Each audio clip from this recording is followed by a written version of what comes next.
Pushpa 2 release టైంలోనే Devi Sri versus మైత్రి movie makers అన్న discussion తెరమీదకొచ్చింది.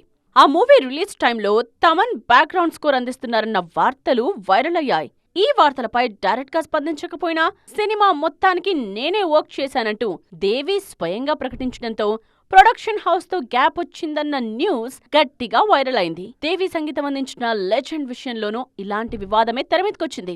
Cinema ఈవెంట్లో నేనే దగ్గరుండి మ్యూజిక్ చేయించుకున్నా అంటూ దర్శకుడు బోయపాటి చెప్పడంతో దేవి కాస్త సీరియస్ గానే రియాక్ట్ అయ్యారు.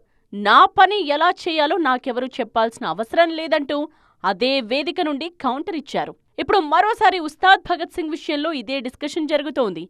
దేవిశ్రీ సాంగ్స్ కంపోజ్ చేసిన ఈ సినిమాకు తమన్ బ్యాక్గ్రౌండ్ స్కోర్ కంపోజ్ చేస్తున్నట్టుగా అఫీషియల్ గా కన్ఫర్మ్ చేసింది యూనిట్.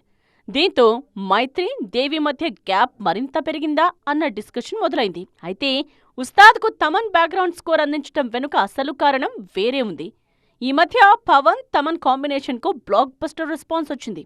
అందుకే నేపథ్య సంగీతం కోసం తమన్ను సెలెక్ట్ చేసుకున్నారు మేకర్స్. దేవి కూడా ఎల్లమ్మ సినిమాలో నటించేందుకు రెడీ అవుతూ ఉండడంతో మ్యూజిక్కు పూర్తిగా టైం ఇవ్వలేకపోతున్నారు. ఈ కారణాలతోనే తమన్ ఎంట్రీ ఇచ్చారు తప్ప దేవితో మైత్రికి ఎలాంటి గ్యాప్ లేదంటోంది మూవీ టీం.